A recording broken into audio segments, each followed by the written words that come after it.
Good morning madlang people.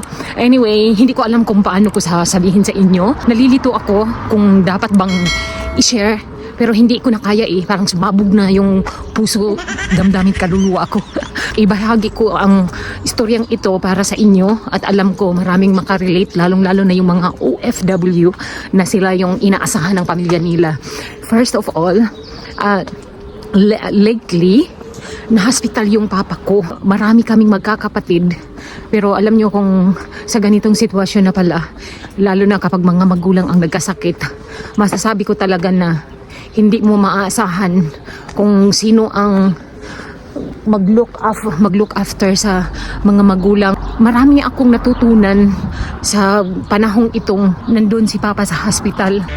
Sa bawat ngiti ko, every time na magba-vlog ako, sinadya ko yan, pero deep inside, sobrang sakit na sumasabog na yung puso at damdamin ko na hindi ko na alam kung anong dapat kong gawin. Kaya ito ngayon, sinare ko na sa inyo kasi hindi ko na kaya. Ganito ang nangyari nun. Ang mga kapatid ko, puro busy. Yung kapatid ko na babae, may sakit siya, tapos may anak siyang maliit. Yung kapatid ko namang isa, wala siyang family pero may trabaho. Yung isa, wala nga siyang trabaho. Kaya lang, may asawa siya tapos may 2 anak. Yung isa ko namang kapatid na babae, wala nga siyang anak pero ayaw naman niyang magpakita. Yun, nalilito ako kung saan ko ilulugar yung sarili ko. Ang ginawa ko na lang nun, yung panganay namin na babae, kinausap ko na lang siya regarding sa anong nangyari kay papa, ganito ganyan. Nakakadurog ng puso, naiiyak ako, di ko malubos maisip ang sakit. Ganito pa pala ang mangyari kapag may problema nang darating sa pamilya. Hindi mo aasahan yung mga kapatid mo, then may kanya-kanya nagding buhay tapos ayaw nilang magpaawat. Ang always nilang sinasabi sa akin, busy kami, wala kaming time. Tapos nagpapasalamat ako dahil may pamangkin akong super supportive. Siya yung nag-aalaga sa lulo niya doon sa hospital. Minor de edad pa lang siya pero siya na yung kumausap sa doktor, sa mga nurse. Siya ang nag-process sa lahat. Sa madaling salita, siya yung tumayong anak. Sobrang nasaktan ako nung narinig ko sa nurse. Tinanong siya, ikaw yung anak? Sabi niya, hindi, apo lang po ako. Nasaan yung mga anak?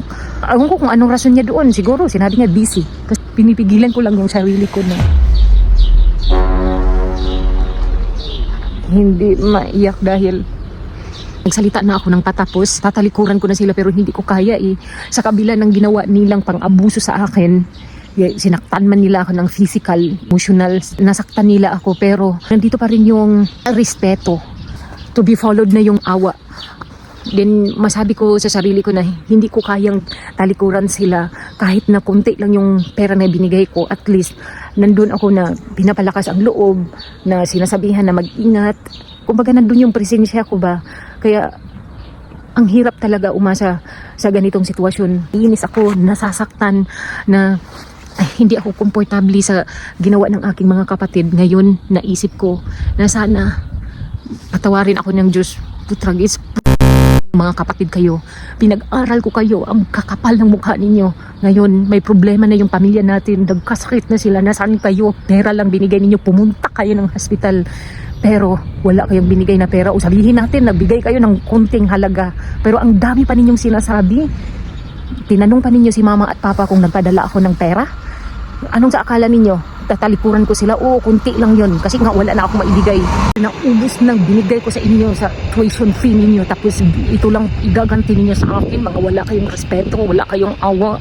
Ang kakapal ng mukha ninyo, mga kayo, mga magulang natin, wala na silang silbi sa buhay ninyo dahil matanda na sila, masakitin na, baliwala na sa inyo. Oo, hindi man kami nagkamabutihan nung umalis kami ng ating mga magulang, pero nandito pa rin yung respeto ko na marunong akong magpatawad. Samantalang kayo pa yung may galit sa akin. Sinabi pa ninyo sa akin na ayaw ninyo akong imikan dahil sa ginawa akong pagpalayas kay mama. Alam naman ninyo kung ano ang dahilan, di ba? Nandun ka, alam mo kung bakit ginawa ni mama yun. Dahil sa'yo, pinaglaban ka niya. Ang tanga mo. Sino ang mas bubo sa atin? Sino ang unprofessional sa atin? Sabi mo, professional ka. Ang kapal ng mukha mo.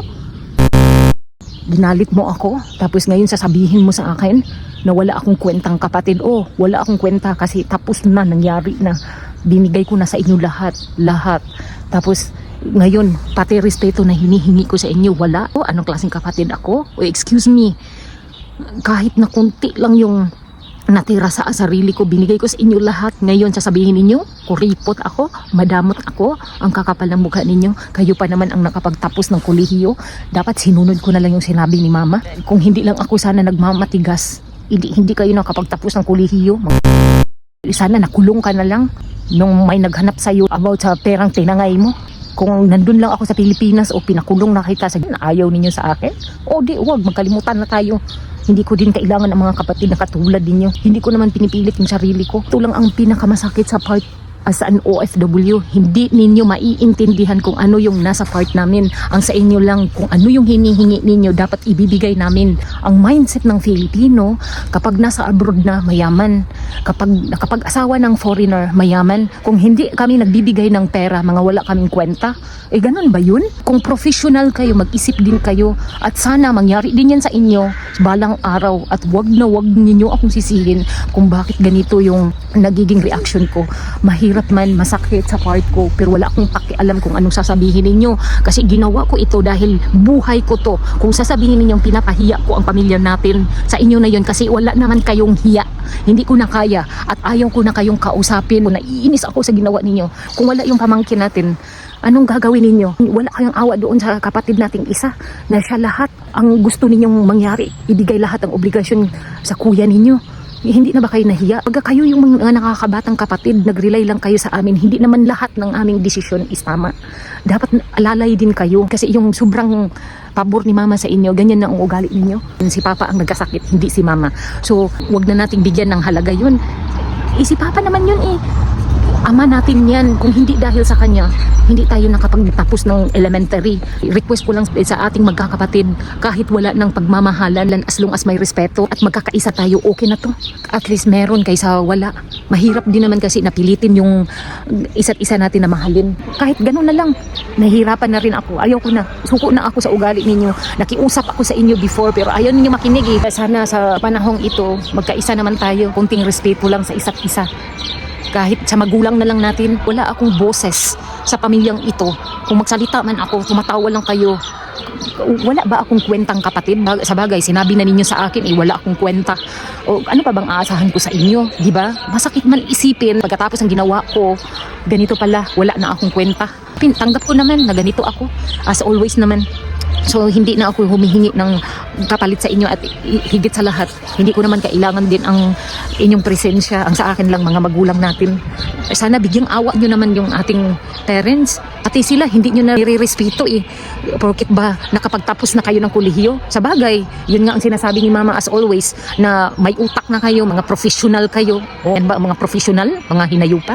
Hindi naman sana magkaganito kung may natitira pa sanang dapat ibenta. At hindi naman sana tayo mahihirapan dyan sa financial na yan. In terms of bayarin sa hospital, kanya-kanyang hugas kamay na, wala naman talaga akong maibigay. Anong collateral ko?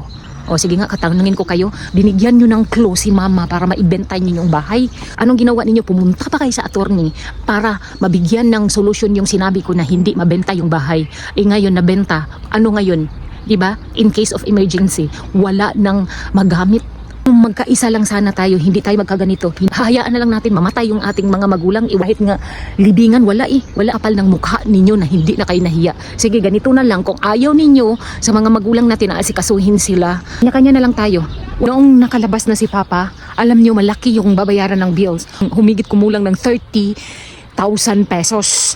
Ang ginawa ng aking pamangkin, pumunta siya ng mga social workers.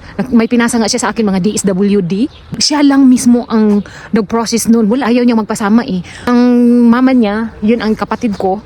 Kahit nga sinabi ng aking kapatid na gusto niyang sumama sa kanyang anak, pero ayaw talaga niya. So siya ang gumawa lahat. Minor de edad pa yan Doon ako nagpapasalamat sa kanya. Maraming salamat sa iyo, pamangkin. Hayaan mo, balang araw, kapag magkaluwag-luwag ako nang bahala sa iyo. Naawa ako sa kanya dahil siya lang mismo ang gumawa ng paraan noon. Ganun niya kamahal yung lolo niya at sinabi pa niya sa amin, bakit kayo ganyan?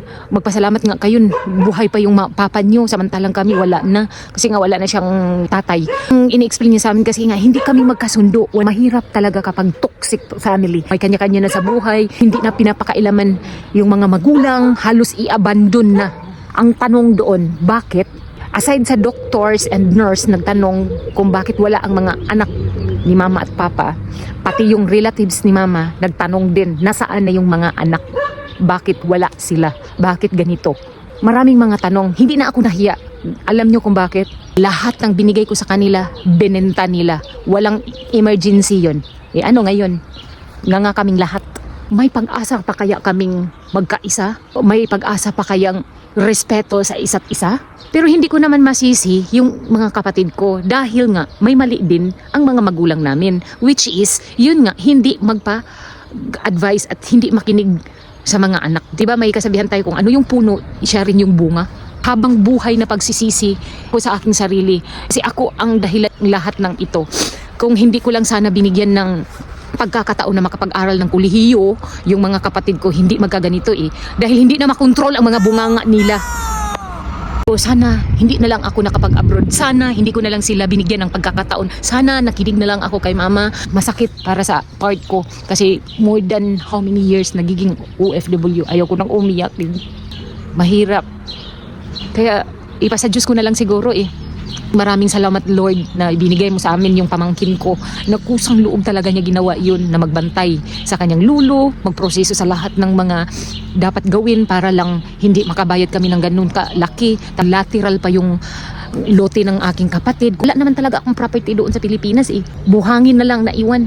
Ginawa ko na ang lahat pero hindi pinahalagahan Lesson to learn na to sa amin. Binigyan kami ng sitwasyon na ganito. So, ayan, nalaman na namin sa isa't isa kung sino yung nag-stick doon sa mga magulang namin. Swerte na nga itong mga kapatid namin kasi hindi sila pinupush na magtrabaho before noong nag-aaral pa sila. Yung sa amin, grabe ang tindi.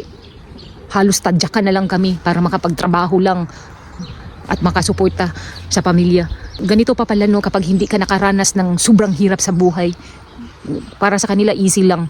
Kahit masama pa yung ugali ng mga magulang pa rin yan, di ba? Sana tumanaw naman ng utang na loob sa ginawa ng mga magulang ko. Binigyan ko sila ng respeto. Kung yung awa sa 10%, 2% na naiwan sa totoo lang Pero nandun pa rin, hindi mawawala sa akin ang respeto dahil nga may takot ako sa Diyos na hindi pwedeng kalabanin yung mga magulang kasi malaking kasalanan yun Kaya sa mga OFW dyan, kung may mga pamilya kayong toxic, mag-ingat kayo at kailangan ninyong unahin yung sarili ninyo. Kasi kung ang pamilya na katulad sa akin na hindi ako nagtira sa aking sarili ay nasa huli ang pagsisisi. Tandaan niyo yan. Mula magulang hanggang kapatid, ako ang sinisisi sa lahat na nangyayari. Surrender ko na lahat kay God. Ayaw ko na. Ang bottom line nito, unahin ang sarili bago tumulong sa iba. Kung hindi nagtanaw ng utang na loob ang isang tao, wala pa rin. Magiging useless yung pagtulong mo. Much better na tumulong ka na lang sa ibang tao kaysa kapamilya mo or karelatives mo.